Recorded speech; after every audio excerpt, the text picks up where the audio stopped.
Bonjour à tous, je vous refais cette petite vidéo puisque dans les deux vidéos que j'ai fait ce week-end de Pâques, j'avais oublié de vous parler du refus que je viens d'avoir du bâtonnier de Grenoble.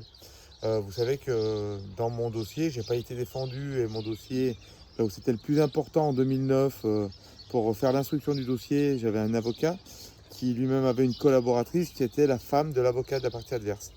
Donc là, on a demandé à plusieurs reprises à différents bâtonniers de Grenoble de prendre position sur le fait que j'ai pas pu être défendu et mes demandes d'actes n'ont pas pu être réellement exploitées du fait que mes avocats étaient en couple et c'est interdit par la loi. Si vous allez dans le code de procédure pénale, il est interdit qu'un couple d'avocats soit de chaque côté d'un dossier. C'est le cas pour moi. Si vous avez suivi les informations ces derniers temps, en 2022, il y a un procès à Paris qui a été reporté, annulé, reporté, du fait que il y avait un couple d'avocats qui étaient de chaque côté du dossier. Et c'est vraiment ce que je vis, c'est vraiment le même cas que moi. Mais là, le bâtonnier de Grenoble vient de nous répondre que pour lui, il n'y avait pas de faute, que malgré que le couple d'avocats soit de chaque côté de mon dossier, ça ne faisait pas pour autant une faute, et que de toute façon, s'il y avait faute, c'était à eux de décider et c'était pas à moi. Donc en fait, mon dossier, il est rempli de choses comme ça. Il est en total conflit d'intérêts. La juge Rocaro, dans les premiers temps, en 2009-2010, elle reconnaît que le père de gendarme est en conflit d'intérêts et qu'elle veut basculer le dossier à la police, qu'elle ne fera jamais. Donc c'est un total conflit d'intérêts. Et les avocats sont en couple et c'est un conflit d'intérêts. Mais le bâtonnier, lui, il explique que c'est pas un problème.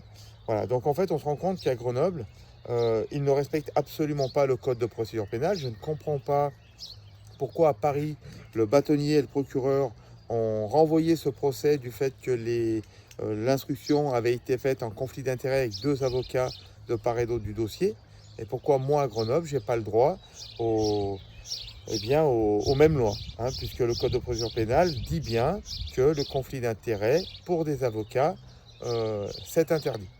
Nous, on a des preuves matérielles, c'est reconnu par huissier de justice.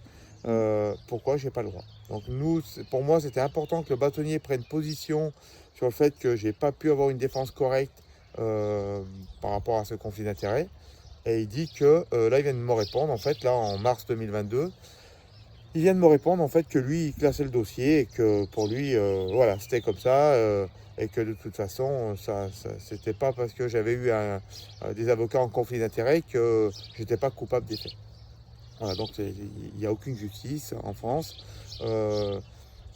Et on est vraiment dans une justice avec des dictateurs, quoi. C'est eux qui décident. Et il reconnaît que malgré le conflit d'intérêts, c'est comme ça, et puis que lui classait le dossier et que ça n'irait pas plus loin. Alors bien sûr que ça va pas s'arrêter là.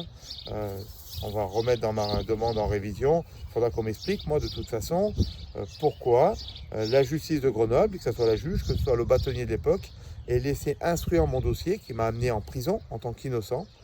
Pourquoi ils m'ont emmené en prison avec un dossier comme ça, rempli de conflits d'intérêts avec des amis. Ces avocats, non seulement ils étaient en couple de chaque côté du dossier, mais c'est l'avocat de la partie adverse, ou moi-même mon avocat, était ami avec le chef enquêteur, ce fameux Corbeau. Ils sont amis sur Facebook, ils sont amis dans la vie, ils travaillaient ensemble, ils ont travaillé ensemble. C'est l'avocat qui m'a même dit en prison. Donc c'est inacceptable, c'est du conflit d'intérêts total et on ne peut pas faire la justice de notre pays dans des conditions comme ça. Voilà. Moi aujourd'hui, je ne demande pas comme quoi, je vous le répète souvent, je veux tout simplement une enquête neutre et je veux un procès équitable. Et ça montrera mon innocence sans aucun problème. Mais voilà, c'était juste pour faire part de ce refus encore. Donc les procureurs ont refusé mes demandes d'actes. Et là, le bâtonnier, il explique que malgré le conflit d'intérêts, c'est pas un problème, il classe le dossier. Bien sûr, je tombe toujours sur les gens de Grenoble. Donc ces gens de Grenoble, que ce soit ces juges, ces procureurs ou ces bâtonniers, ils veulent que moi je reconnaisse des faits alors je suis innocent. Mais dès qu'eux, on leur fait reconnaître leur faute, avec des preuves matérielles, eux par contre, ils ne veulent pas reconnaître leur tort. C'est un peu dommage. Voilà, c'était pour vous donner encore ces nouvelles. Vraiment, vous compreniez, dès qu'on parle de justice et qu'on dit, mais si la justice fait, c'est qu'il y a eu. Non, il n'y a pas eu. Et la justice, elle fait ce qu'elle veut. Elle n'en a rien à foutre de votre état d'âme, elle n'en a rien à foutre de la loi, elle n'en a rien à foutre du code de procédure pénale. Elle s'en fout de bousiller des familles en mettant un innocent en prison. Ils veulent tout simplement avoir raison. Voilà. Et ça, c'est vraiment très regrettable dans notre pays. Voilà. Merci à tous et à bientôt. Ciao. Yep.